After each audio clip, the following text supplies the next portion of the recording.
Taking It to the Streets is all about advancing firefighter safety and operational integrity for the fire service through provocative insights and dynamic discussions dedicated to both the art and science of firefighting and the traditions of the fire service. The focus at Taking It to the Street continues to be straightforward, street-level talk with intelligent, stimulating, and provocative insights and dynamic discussion with interactive dialogue and, most importantly, listener participation. Just like around the kitchen table or in the day room over a cup of coffee at 02:30 after a good run. And now, the latest edition of Taking It to the Streets with your host, Christopher Naum.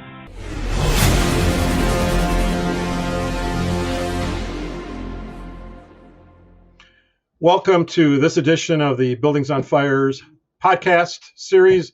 I'm your host, Christopher Naum, on your street and first due. Buildings on Fire is all about understanding the built environment and integrating concerted, focused, and emphasized strategy and tactics on today's demanding fireground. So I want to thank you all for listening in on our current episode here. For those of you that have been following us over the last number of months, we had the opportunity to finish off our multiple part series on the row house fireground. We had an exceptional amount of great feedback. If you had not had the opportunity to listen in on those episodes, I would encourage you to go to the fireengineering.com podcast link and take a look at the archives and take a listen in on any one of the specific modules. We covered everything from lessons and learnings on the fireground, building construction, topical issues. We gave some lessons and learnings, some insights on strategy tactics. We had an expanded conversation with a number of exceptional guest panelists that talked about some different aspects and had a tremendous degree of great takeaways, talking about a very common building and occupancy type, but certainly with uncommon risks associated with today's demanding fireground. So again, with that in mind, we got into our programming and some of our production notes, thinking about what we wanted to do in the upcoming episodes here for the last remaining quarter of 2025. And one of the continuing challenges, again, facing the North American fire service continues to be with one other very specific and very, very common building and occupancy type with a significant variation in occupancy use and occupancy risks associated with the building usages, and that is the buildings associated with a commercial fireground. So we're happy to roll out here with this particular episode, our newest four-part series that will close out the current year dealing with the commercial fireground and building facts. First arriving, construction, tactics, and safety specific to the commercial fireground, commercial buildings, and how to define, how to classify, and how to have a more adaptive fireground management model perspective on today's demanding fireground. So our first episode here on the fireground, the commercial fireground series, is going to focus in on some generalizations, some insights, taking a look at some different modeling. We're going to give you some perspectives here on some suggested building typing. As we have talked in the past, if we can categorize, if we can type, if we can find commonality or uniqueness in building features, construction, materials, occupancies, era, vintage, and other related factors that are important on the fireground from a tactical and operation perspective, we can also identify appropriate tactical, command, tactical windows, benchmarking, operational timeframes, risks and hazards associated with what should be implemented, how should we be managed, how much time do we have to conduct ourselves in these particular buildings before the risk far exceeds the operational capabilities, and how can we do the job better tomorrow based upon some of the lessons and learnings that we institute in these buildings today. So with that thought in mind, we wanted to expand upon what we've been doing nationally. So part of the genesis out of this particular module or series of modules as part of our commercial fireground series revolve around what we've been doing nationally as part of our fireground command seminar programs. We've been offering this building construction module or seminar program nationally across the United States for a couple of years now. And again, it focuses in on the commercial fireground facts, first arriving, construction tactics, and safety. And within the various context of those classroom deliveries, and in some instances, those classroom deliveries have actually expanded out where we've done walking tours of commercial building structures that tie in with the lessons and learnings out of the classroom setting. So that is part of our buildings facts modeling, our taking it to the streets, our building, reading the building series that, again, I'll make mention of a little bit further here. But as part of that Commercial Fireground seminar program, we felt it was important to be able to utilize our platform here in fire engineering as part of our podcast programming, and also our web and our webcast programming to give you some insights in this multiple part series. So part one, as we are presenting here on this episode, is going to provide some insights. We'll talk a little bit about some commonalities, some differences between the residential, commercial fireground, and more importantly, for those of you that are in whatever stage of your careers, whether you are just starting off as a firefighter, you are newly minted as a company or commanding officer, or you've got a number of years under your belt, we want to provide some insights on lessons and learnings and some of the pertinent after-action reports, the NIOSH reports, and some other reports that have come out, not only over the last 25 years of this century, but also the lessons and learnings out of the 1990s and even going into the 1980s. Some things that you may not have heard about that you need to have on your radar screen that need to be first and foremost, but more importantly, you need to take time to delve into the details that cannot be provided by something as minimal as this podcast, where we just don't have the hours of time to delve into it. Hopefully, if you have an opportunity to listen in on some of our actual stand-up presentations in our classroom seminar deliveries, whether it be at FDIC or whether it be at any of the regional or national or local classroom hosted programs across the United States, or in some of the upcoming Zoom-based programs that we are planning to initiate here over the next couple of months. So one of the other things that we are going to do based upon some extensive feedback and requests that we've gotten over the course of the summer, we are going to be providing some Zoom-based online deliveries of some more lengthy topics, both on row houses, the commercial fireground, some mega mansions, some building construction series here that'll be provided and offered both daytime deliveries, some nighttime programming, so they'll be offered in multiple presentations over the course of a given day or series of days. So there'll be a daytime program, a nighttime program, and in some instances, a middle of the morning program for some of you on the career side, combination side, or any side that want to listen in on a web-based program, Zoom-based platform, and take in a little bit more greater detail on a building construction integrated operation tactics type program that has everything to do with first arriving, construction, tactics, and safety. That's part of our modeling. So stay tuned for some of that stuff that's coming up here also. So part one is going to be on this particular series. Part one, some insights. Part two will be focusing in on building construction related aspects of a typing of buildings, whether it be the standalone commercial building, the hybrid structure, the mini box, the small box, the mini box, the big box, and the mega box. And we'll talk a bit more about some of those on the commercial issues. Our expanded part three program is going to get into tactics and operations. I'm very pleased to announce that I've got two exceptional guests that'll be part of that first part of part three's program dealing with tactical perspectives, and that's going to include two exceptional individuals, company and command officers, Captain Clark Lamping out of Clark County, Nevada, Fire and Rescue, and Captain Jimmy Davis out of Chicago Fire. And again, both FDIC advisory board members, exceptional instructors, exceptional commanding officers, and more so, two great guests that are going to be part of our program here, talking about specifics dealing with commercial fireground, going back to the day of taxpayers, and then moving forward with some of the hybrid standalone commercial buildings. So that part three module is certainly not to be missed. We also have two other guests that we're lining up. We're in the final stages of still confirming their availability, talking about some command perspectives here. That'll be part of that very expanded multiple hour program for module three that'll be scheduled for November.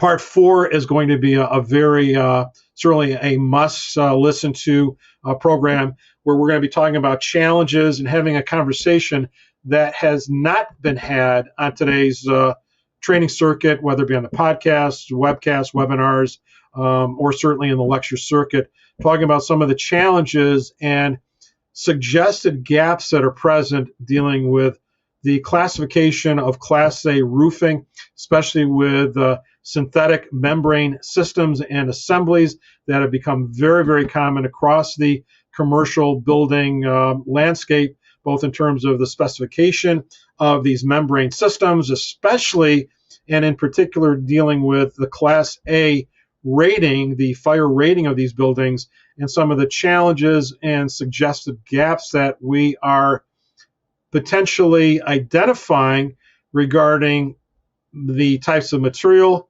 the performance characteristics of these classifications, and some of the challenges that have been identified from actual fireground operations. So we will have a cross-discipline panel coming out of both the manufacturing, the code making side of it, the fire service operational side, and maybe one or two other guests that we're still lining up. So that will really give us an opportunity to have a conversation in an area that has yet to have this conversation, especially with multi-disciplined perspectives on some suggested aspects dealing with the ASTM rating, the Class A rating, and how that is presenting itself under real-life fireground conditions that suggests that there needs to be a challenge put forward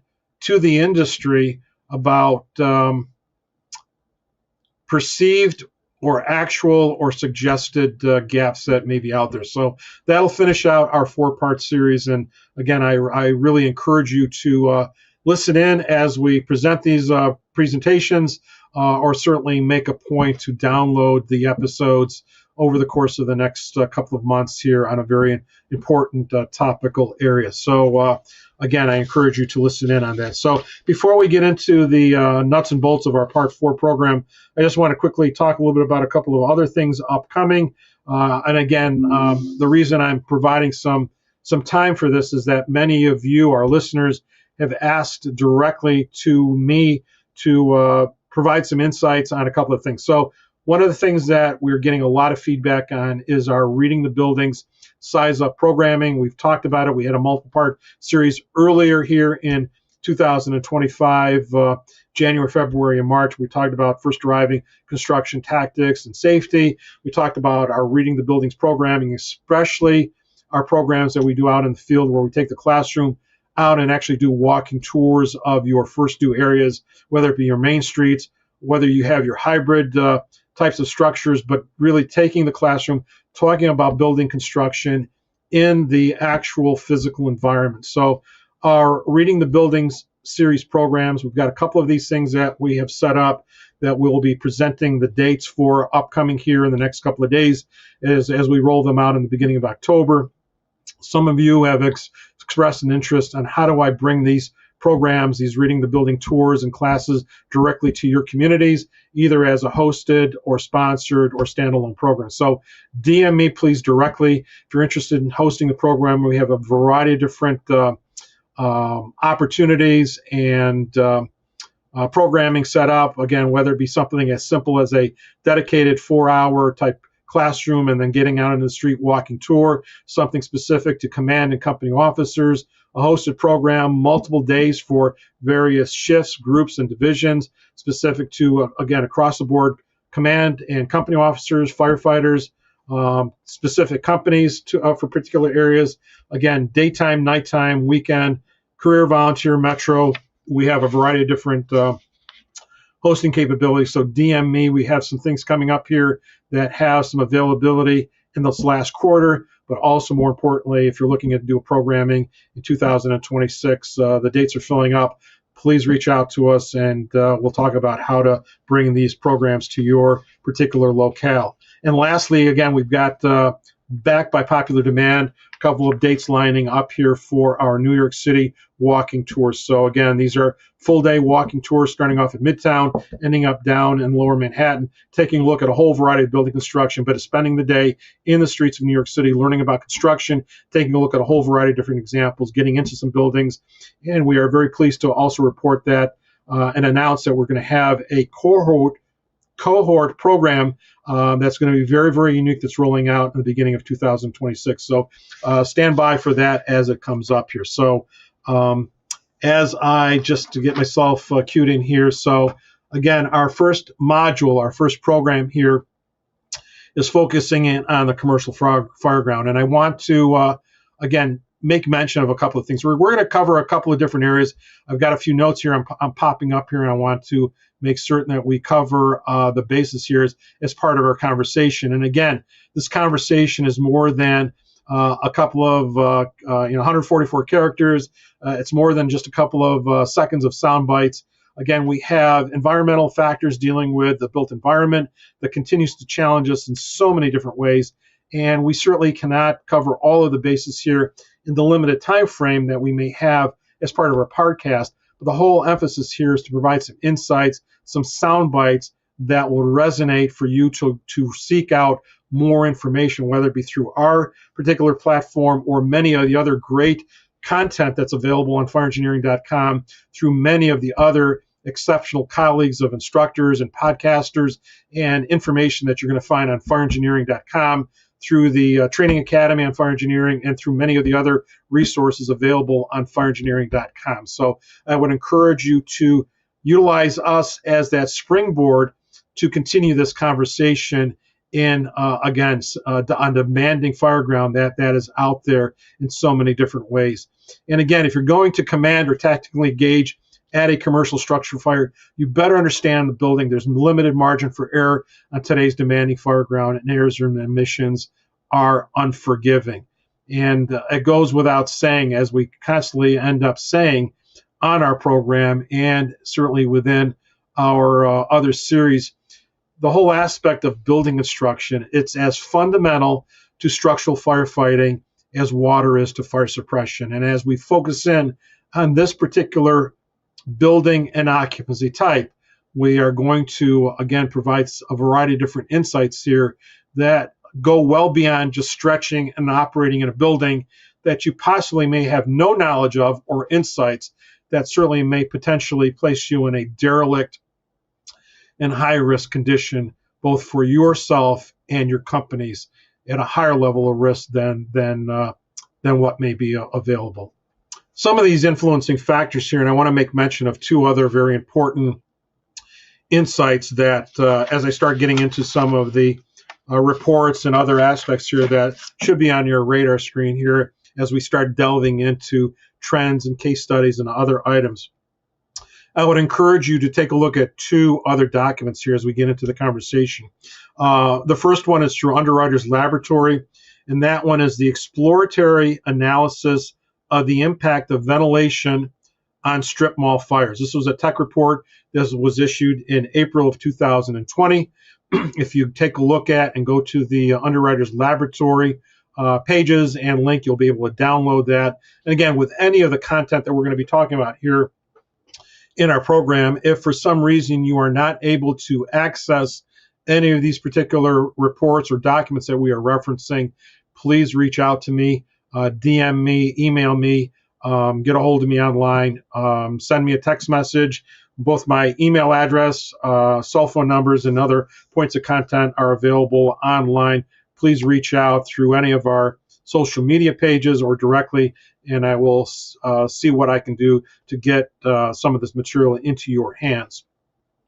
Additionally, we hope to actually publish online, both on fireengineering.com, on social media, some other screenshots from some of our other seminar programs and some of the content there. So some screenshots from some of our presentations or PowerPoint programs we'll be posting online also. But I want to encourage you to take a look at that UL report. It is complex, it is technical in nature, but it will provide you with some leading insights that, although are upwards of 4 years plus in age are very timely to gain some insights on some of the perspectives of that technical report that have very specific applications dealing with the impact of ventilation on strip malls and some of the correlation dealing with taxpayers and other structures.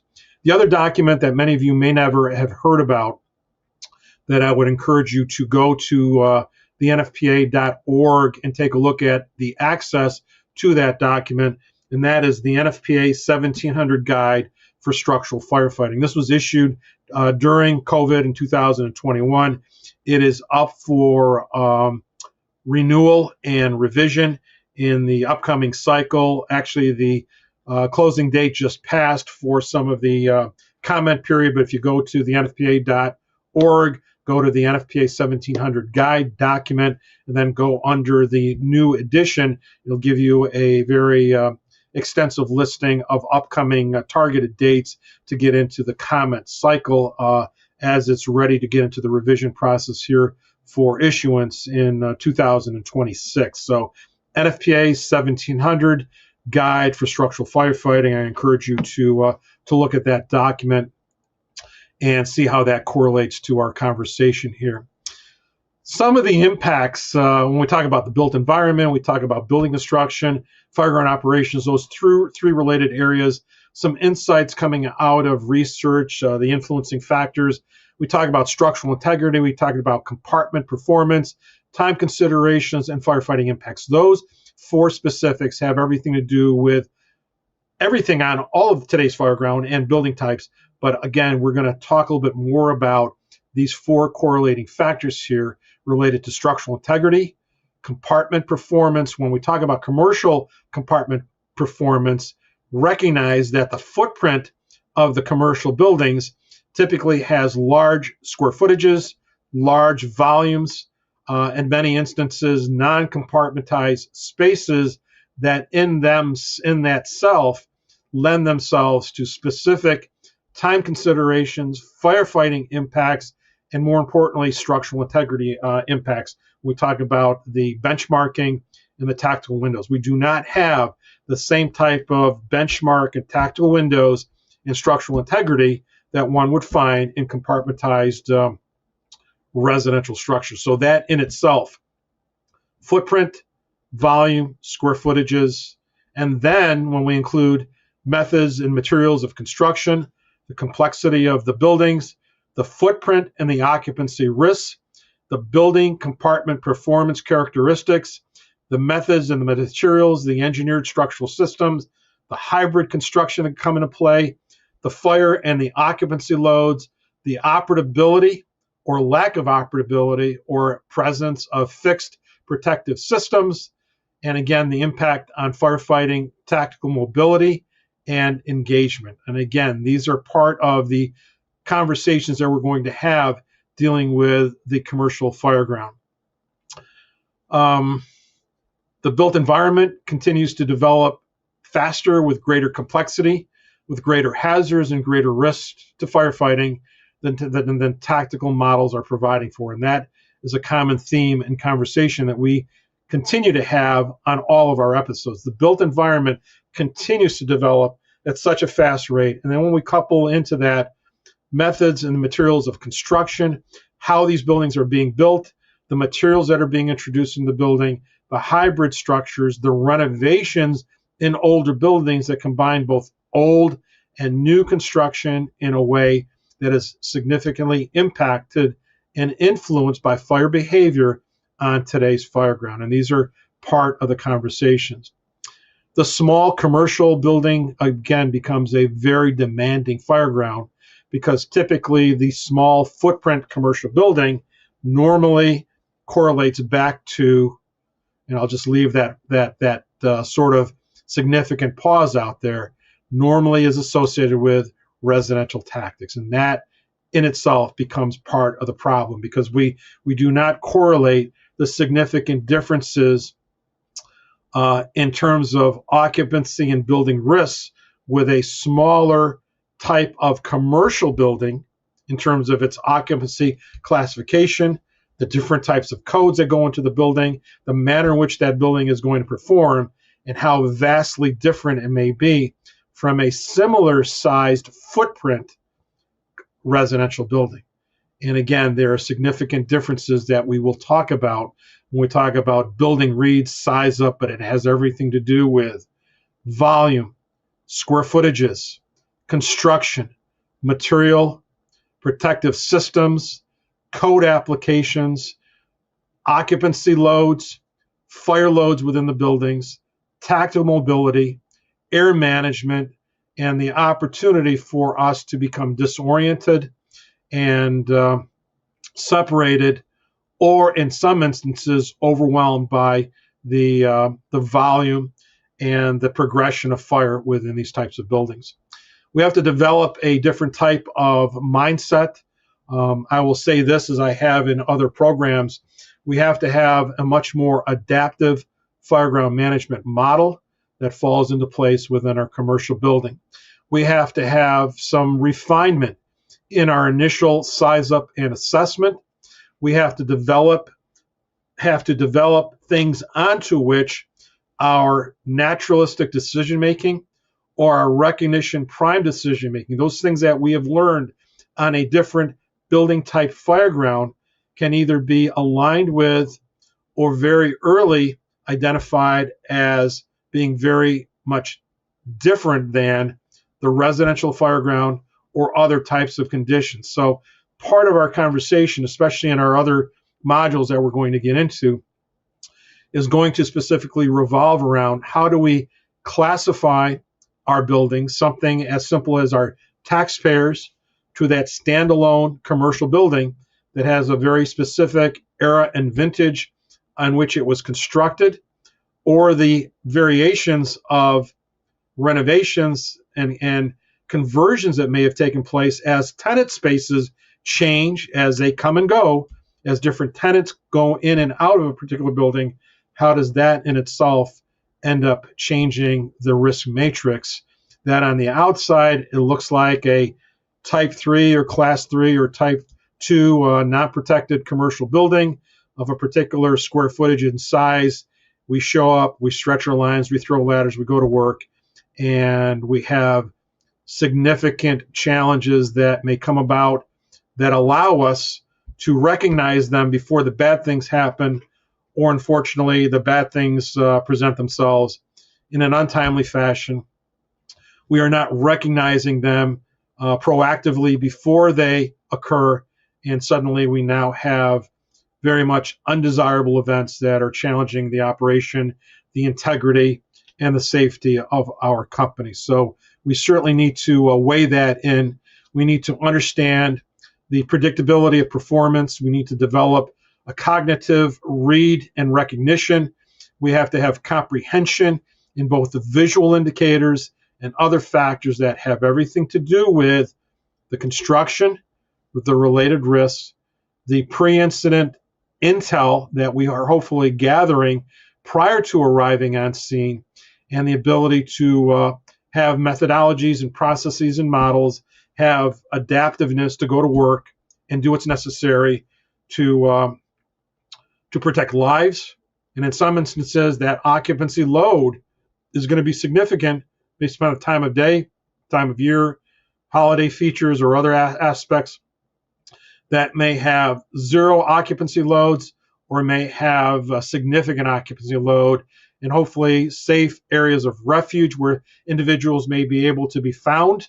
We need to identify and know. We need to know the layouts of our commercial buildings. We need to know that if I'm going to a particular type of commercial building, whether it be the Walmart, a Costco, or any other type of a commercial building by brand, we need to recognize where certain areas may be, where certain commodities may be stored. What is the typical type of layout? What's the typical type of width? What are the lengths of primary access routes, secondary access routes? This is just as identifiable as having an avenue or a boulevard in our first due and suddenly going into a cross street that may have limited access and a different type of layout configuration. Are you aware that various types of buildings and occupancies in the commercial fireground have very distinctive types of layout based upon commonalities within the retail and commercial area in terms of orientation. Are you aware that one of the most significant things that one needs to do in a commercial building as one enters a primary access doorway on the public side is to identify the absence or presence of a ceiling system? It's far too often and far too common on today's commercial fireground to find that we do not have any type of fire separation or membrane present in the presence of a drop ceiling that now gives us an exposed ceiling that may be directly impacted by flame and heat impingement, heat stratification that in itself may end up impacting the integrity of suppression systems if they're present, but more importantly, affect the integrity of the roof structural anatomy and structural systems. So that in itself will be something that we'll talk about in some of our upcoming episodes and considerations. We'll talk a bit more about the 5-star command model, BEAR, dealing with building era, anatomy, risk factors, and so forth. We will talk about misreading the fireground in our commercial buildings. We'll talk about construction, vintage era, the fire, the compartment, the resources. We'll talk about construction systems, collapse and compromise, occupancy risk, methods, materials, and fire dynamics that are part of our considerations in our modeling. One of the influences on the commercial fireground surely deals with the accurate identification at whatever point, initial at the command level, initial at the company level, or in the first few minutes of tactical engagement as the tactical window starts opening up and we get into operations, verifying, validating, again, construction classifications, identifying roof systems and perimeter walls is going to be very, very important, identifying the compartment characteristics, identifying floors, basements, and cellars, the presence or absence thereof. Identifying both building, fire, and occupancy loads is going to be very, very critical. Also identifying limitations or capabilities, both positive and negative, dealing with reach and penetration, company level reach and penetration as we enter from the curbside and gain entry into the public or private side of the building. Again, if we're entering into the warehouse, the storage, the shipping areas of the building versus the front doors, the public side of the building, there's some different factors and parameters in terms of having orientation. Typically, we may have buildings that may have very limited openness. And by open or closed types of structures, we talk about the degree of percentages of windows that may be present. They may be on certain sides of the building, very limited. So again, we have a very unique type of compartment that relies on perimeter walls and roof systems and not so much about interior compartmentation, but relies very significantly on the building's anatomy, columns, girders, beams, joists, and various other types of hierarchy of building components. We go back to reach and penetration. Again, it's reach of companies being able to enter. It's, again, having an appreciation of and an implementation for effective air management and ensuring company integrity in terms of monitoring their location and their ability to egress that structure once they've entered and penetrated further into the layout and to the floor plan and the footprint of that structure. And also, when we talk about reach and penetration, we also talk about the fire flow and the ability to have sustainable flow rates that are adequate for the hazards and the locations of fire and how that fire may, again, end up extending and affecting other areas, both at the roof level as well as the floor level. So there's some different factors here. It is building resiliency, integrity, and time. It's understanding the benchmarking and some of the issues affecting the tactical window. And it goes back to, as I just mentioned, in that aspect of the RIT of time, the most critical factor here that is many times is underestimated and not truly considered, and that is the variable of time on the fireground. So we've got to understand that. We're going to get into some of the commercial influences dealing with fire, both from a thermal standpoint, dealing with flame and heat, and then the non-thermal aspects dealing with smoke and gases. So again, when we deal with fire in the commercial buildings, thermal and non-thermal, flame and heat, smoke and gases. There are going to be variables that are going to be present. So we'll get into those considerations and operational factors here. Let's see here as I'm going through some notes and I'm looking at. Let me lead you into, and again, based upon where we're at on this first episode, I don't want to overstep myself and get too far into some conversational areas that we'll have as it relates to construction in our Part 2 module, which will be next month. But let me try to put into context here. And I've got a series of notes I want to lead you through here, talking about some of the reports, both recent as well as those that were certainly somewhat back in the day. But if I was to ask you what one of the most important line of duty deaths or incidences that dealt with the commercial fire ground, what one of those may have been. This is going back a number of years, and I think a number of you might come up with some things that I'm going to make mention of here in a moment in terms of some case studies and whether. And again, I don't want to prematurely talk about them, but if I talk about the Sofa Superstore fire from Charleston, 2007, or I talk about a couple of other events that may have occurred, or one of the events here that certainly would be on the forefront when we talk about the 2001 Southwest supermarket fire in Phoenix, Arizona, or we talk about the Brent Tarver fire in Phoenix from March 14th of 2001. Those two certainly would be very commonly referred to when we talk about the commercial fire ground and lessons and learnings. But as we continue to get further and further away from those events, it's been 18 years from the Sofa Superstore fire in Charleston, and those lessons and learnings continue to fade, and in some instances fade very, very rapidly. When we talk about 2001, the Brett Tarver and the supermarket fire in Phoenix, again, we may have an entire generation of firefighters that have never heard of that particular event. I'm going to make mention of a couple of them here that were very timely. And again, the first one of which it goes back all the way to 1989, that for some of you may never have heard about. Back in that day and era of the 1990s, I spoke very significantly and extensively about this fire due to two factors, one in which, actually three factors. The fact that the fire led to a double line of duty death of an acting lieutenant, acting officer, and a firefighter.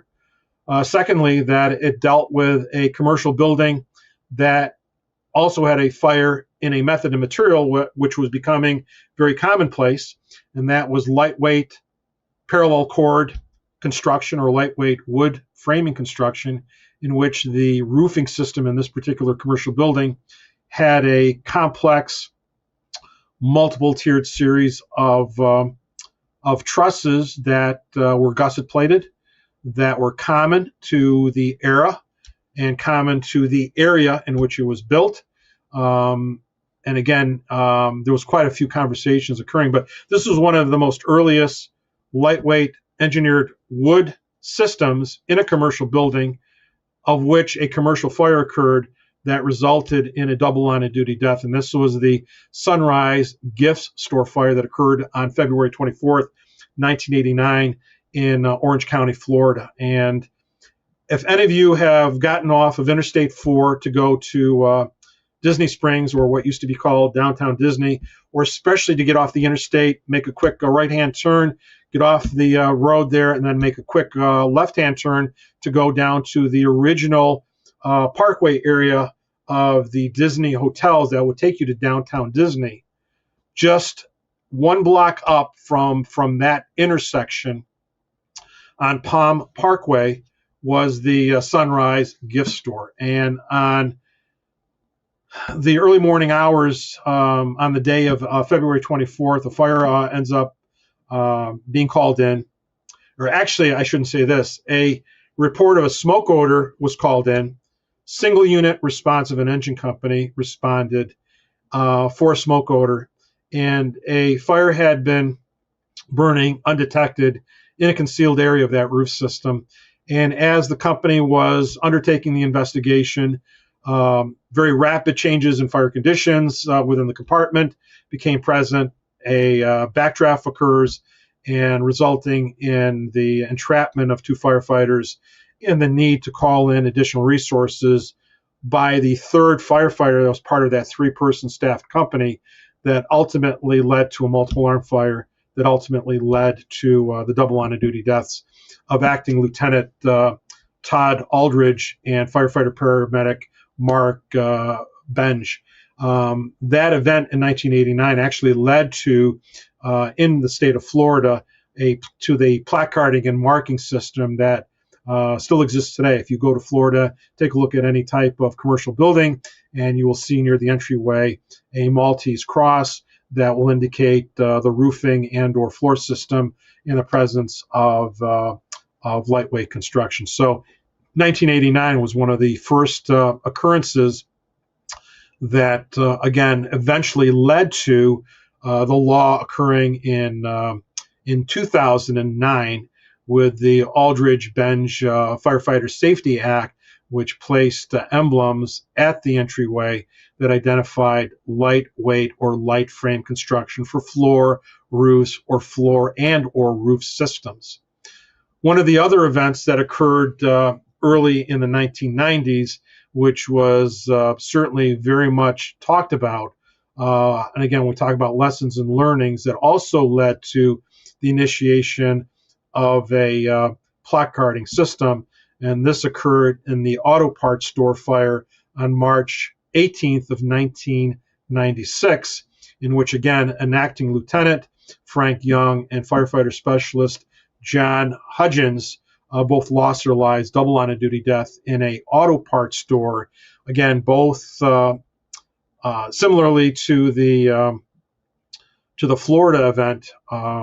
They responded as a single unit resource, responding to a report of a smoke odor that was present, subsequently identifying a fire in a concealed space, lightweight construction, the challenges of inadequate resources as the event very rapidly became present and led to a double line of duty death. So again, in 1996, the fire service was talking about this event. They were talking about the Sunrise Gift Store fire very pronouncedly in the fire service, 2 commercial type buildings. We talk about this today in some circles, whether it be online on the anniversaries, in some of our conversations. We certainly are having these conversations in our commercial fireground seminars, but I don't see a lot about these events or the lessons and learnings, plus many of the other events that I'm going to talk about here as we get into sort of the crux of our program. But another event that occurred, again, on March 14th of 2000, which was very pronounced in that time. So this was, again, 25 years ago, but lined up with what we saw in 89, what we saw in 96, things that were going on throughout the 90s.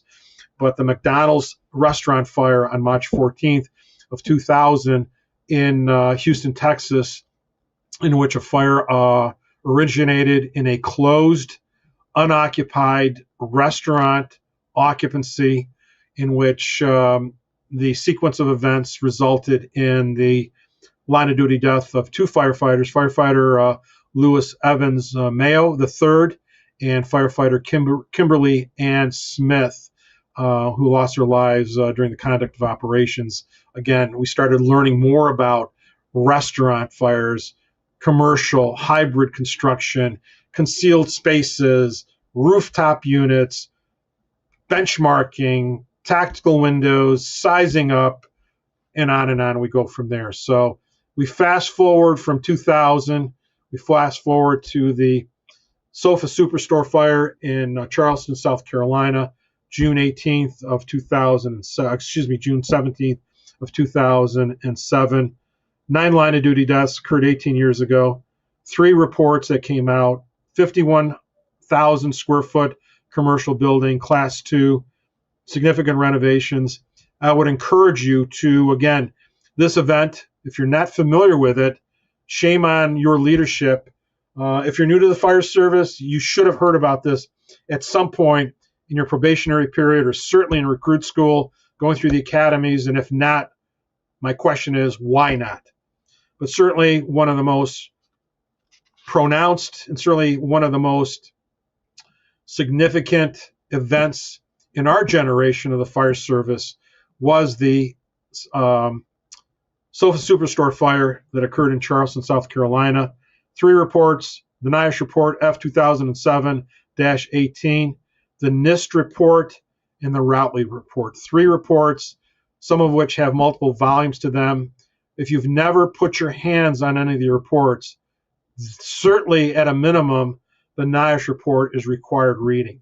I cannot stress enough about the fact we lost 9 firefighters in a commercial building. Legacy, lessons, and learnings. This is one of a number of different things I want to get into here as I progress through through my list of reports here to sort of round out our conversation here today. The Father's Day fire, hardware store fire, occurred in Queens, New York, FDNY, resulted in a 5-alarm fire, June 17th of 2001. About 8,000 square feet, 2 attached structures with a cellar, resulted in a triple line of duty death, fire, and explosion. The NIOSH report F 2001-23 and the FDNY report from the Safety and Inspection Services Division, again for Queens, Box 5-5, Box 7512, Astoria Boulevard. If you've never put your hands on that report, whether it be the NIOSH or if you've never seen the FDNY report, again, please reach out to me and I'll make available through whatever means the FDNY report. But again, I'm hoping to have one of the battalion chiefs that operated in that report, good friend of the fire service, good brother firefighter, very, very close friend of mine. We're still working on lining that individual up for our Part 3 program. But again, some firsthand insights from that battalion chief while operating at the Father's Day, what's called the Father's Day fire at a hardware store that resulted in both a fire and explosion. Very, very complex operations in a 1930s type of commercial building. So certainly nothing new. When we talk about a newer type of building, May 8th, 2013, NIOSH report F 2013-14 occurred in May of 2013. Single line of duty death of a probationary firefighter, 29 years of age, died during initial operations at a very innocuous strip mall fire just outside of Detroit, Westland, Michigan, Detroit metropolitan area. And again, some lessons and learnings. This is another required reading report. I had the opportunity to work on this report for NIOSH. And again, there's a lot of lessons when we talk about construction materials, rooftop units, building performance characteristics, operations. Firefighter lost his life 50 feet into that fire on the hose line and on the nozzle. So we will be talking about that report in greater lengths here as we get into our programming and into our other modules. That also leads me to another commercial fire report in Houston, Texas for May 31st, 2013, NIOSH report F 2013-16. 4 line of duty deaths right at the fire, numerous near misses, but also led to a 5th line of duty death report. And that resulted in the line of duty death of the captain, who died a number of years later as a result of the injury sustained at that fire. So during the conduct of operations on May 31st of 2013 at a commercial fire, 4 firefighters lost their lives as a result of a structural collapse during the conduct of operations. And then the 5th firefighter, a career captain, who we'll talk about more, Captain Bill Ironman Dowling, lost his life a number of years later, having survived the fire, but succumbed to the injury sustained during the conduct of that operations. Certainly, as I mentioned earlier, just talking about Another significant event that more often than not does bring to mind a commercial building fire, at least in the past it certainly did, and that was the Southwest supermarket fire that occurred in Phoenix, Arizona on March 14th of 2001, in which firefighter Brent Tarver lost his life. That led to a significant amount of lessons and learnings about RIT, the inadequacies or the fallacies of RIT, the number of personnel that's needed, the amount of potential individuals that will have near misses of getting into trouble of 5 to 1, the number of minutes that would require us to be able to extract an individual that came about as a result of a very comprehensive after-action report that Phoenix, Arizona Fire did that also was captured in the NIOSH report. So again, 2 reports that came out of the Phoenix, Arizona Southwest supermarket fire that resulted in the loss of life of Brent Tarver, NIOSH report F 2001-13, and then also the after action, the substantial, significant, in-depth after action report that the Phoenix Fire Department completed at that time. Quickly, let me just talk a little bit about some other reports here that I want to put on your radar screen before I close out with a couple of words of thoughts about the similarities or differences between residential and commercial. Some other reports that, again, as I quickly go through my list here. 2006, Bronx, New York, basement fire, structural collapse, and a taxpayer led to a double line of duty death on August 27th, 2006.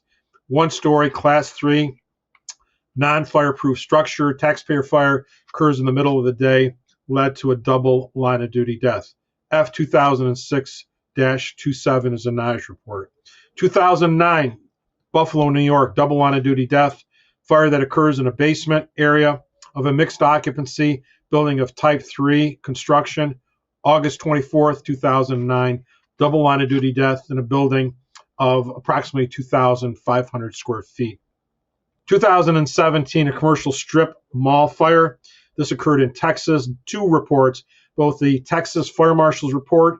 This occurred in the city of San Antonio, Texas, led to the single line of duty death of a firefighter while operating in a commercial strip mall type of setting. May 18th, 2017. NIOSH report F 2017-14, and as well as a significant reading. If you download the Texas Fire Marshal report, go to the Texas Fire Marshal webpage. Both of those reports, again, are required reading. A restaurant fire that occurred on August 29th of 2007, city of Boston, Boston Fire, double line of duty death, F 2007-32, as well as the Boston Fire Department after action report for box 4-281 that, again, provided some insights on operations that led to the loss of life of 2 firefighters in the city of Boston. We mentioned the McDonald's fire, commercial fire from 2001 in Houston, Texas. We just mentioned the commercial fire from 2013 that led to the commercial led to the 4 line of duty deaths, the subsequent 5 line of duty deaths. Coos Bay, Oregon, 2002, occurred on November 25th, 2002. NIOSH report F 2002-50, the Far West truck and auto supply fire that occurred in Coos Bay, Oregon, led to 3 line of duty deaths. And at that time, in the early 2000s, Coos Bay was sending just about all of their firefighters and company officers to the National Fire Academy. And again, they wanted their personnel to gain some insights through the opportunities presented at the NFA. And I actually had the opportunity to be in a couple of classes with a number of the firefighters that ended up losing their lives. So again, we talk about connections and other aspects here. That lead me to one other line of duty death event. This goes back all the way to 1998, March 8th of 1998, city of Los Angeles. And this, again, was the Southwestern Ave fire that occurred in the early morning hours at 2:20 hours on March 8th of 1998 that led to the loss of life of Captain Joseph Dupuy. And Again, a building of type 3 construction. The unique part here, again, it's an arch truss roof system, about 6,700 square feet, about 110 by 59 or 60 foot in depth. But again, we'll talk a little bit about that event also. One of the other non-line of duty death events that I would highly encourage you to download and read. This was a more recent occurrence. It was published in 2014, and this was an after-action report by the Baltimore County, Maryland Fire and Rescue Department for a near-miss event that occurred on July 18th of 2023. Led to multiple near-miss and almost fatal fatalities in a auto parts store. And again, the report is published. There's two reports, the Maryland Occupational Safety and Health Department, and then also the Baltimore County, Maryland Fire Rescue published their report on the after-action report that resulted in significant near misses, potential loss of life while operating in a commercial auto parts store of approximately 12,500 square feet, built in the late 1970s, early 1980s.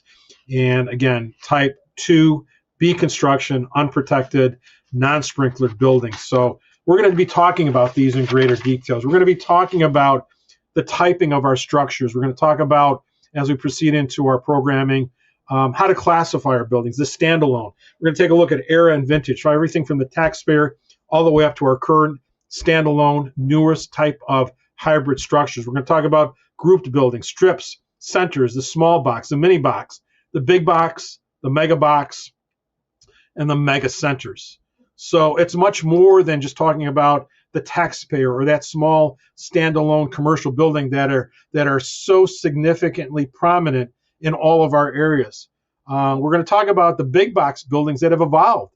The big box buildings into themselves have evolved into both what used to be the big box are now the small box, and what used to be the big box are now the mega boxes. So we'll talk about classification based on square footages, based on volumes, based on occupancy risk, and put some of those things together in our conversations as we move forward. One of the other things that I'm just queuing this back up without going into too much more detail here, at least on this episode, and we're going to be posting a couple of pieces here, and I'm just queuing this thing back up. So let me talk about some challenges here. So we talk about commercial building. Challenges relate to, again, the footprint, the size, the volume, program spaces, identifying the complexity of construction, structural spans, the bays, the open or closeness of the building, the susceptibility of compromise and collapse, the vulnerability from heat and fire exposure, the lack of compartmentation and connectivity, the influence of fire dynamics, tactical mobility, the limitations, the life safety threat to civilians and workers, the occupancy load of the buildings, the fire load, the risk and threat to exposures, the aspects of time, structural integrity, the deployment and the resources, the timeliness of them, the fire load, the materials and the packages, the occupancy, risk, and status, rapid fire spread, the openness of the structure, rooftop units, structural loads versus the span versus the resiliency and the integrity of time, the effectiveness of sustained fire loads, multiple and large, fire mitigation before compromise and escalation, the limiting factors of elapsed time to conduct size up, the 360, risk assessment, mobility, pathways, obstruction, tethered line, ventilation, flow paths, the ability or inability to identify the likelihood, the known or presence of civilians in distress, entrapment, fire control in accordance with compromising conditions, air management, position, orientation, proximity, the false sense of fire severity, risk intervention, the rescue tactical template versus the commercial tactical template, treating the commercial fire like a conventional residential fire.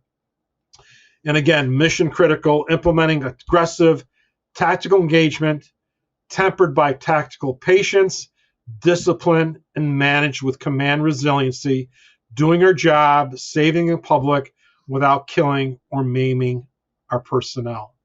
How do we deal with those elements? So we're going to be getting into a number of different considerations. We're going to take a look at conservative bias, critical thinking, discipline, decisiveness, first due intoxication, residential fire syndrome, and a whole bunch of other things as we get into our programs. So again, it's much more than just the standalone. It's much more than identifying the small footprint commercial.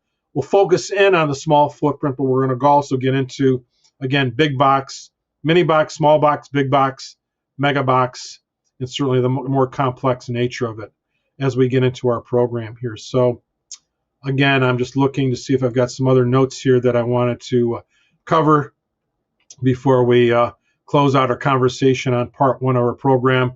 Hopefully we've laid the groundwork. We've laid the foundation. We've given you some insights. Let me see here. I've got a couple of notes here I'm bringing back up, and I'm just looking. I think we'll leave it. We'll talk about some of this decision-making on our next program and our next conversation. So stay with us. We've got our four-part series, as I mentioned, the Commercial Fireground Facts in Operations. Take a look. Follow us on Facebook, on all of our social media pages. Take a look at all of our exceptional programming that's available in the archived programs on fireengineering.com, on the podcast programming web pages. Take a look at our most recent row house series, and take a look at our vast archives going back a number of years. Unfortunately, a lot of our older programs are no longer available due to the fact that Fire Engineering did change the platform that we are now presenting on. So some of our more earliest programs are no longer available. We may try to get those available online through some of our content that we still have available in our archives, but nonetheless, we will continue to provide exceptional content, technical information, timely information to support today's fireground, specific to the built environment, talking about buildings on fire here on fireengineering.com, on our combined podcast, webcasting, and in this instance, again, we've got a couple of other cool things in the works here for part of our commercial fireground programming. So we always appreciate you listening in. We always appreciate you taking time out to listen to our messages. We try to make it simple, but again, built environment is anything but simple. Can't simplify it. Don't dummy it down. And if you try to water it down, you are just getting much less than what is necessary to gain the right insights. Step up, learn about construction, learn about this challenge of this particular domain of engineering and architecture, and how we try to integrate this on one of the most important facets on today's fireground. If we don't understand the building, everything else is all about brute force and sheer luck and determination. So until next time, companies are in quarters off the air. Stay safe. Keep in mind there's a job being worked somewhere in the streets in your city, across the country and around the world, doing what we do best and being who we are, and that's firefighters. So again, thank you very much for listening in on this edition of Buildings on Fire podcast on our tremendous host station here on Buildings on the fireengineering.com platform and programming. So stay safe, everyone. Until next time, this is Chris Naum signing off. Thank you very much.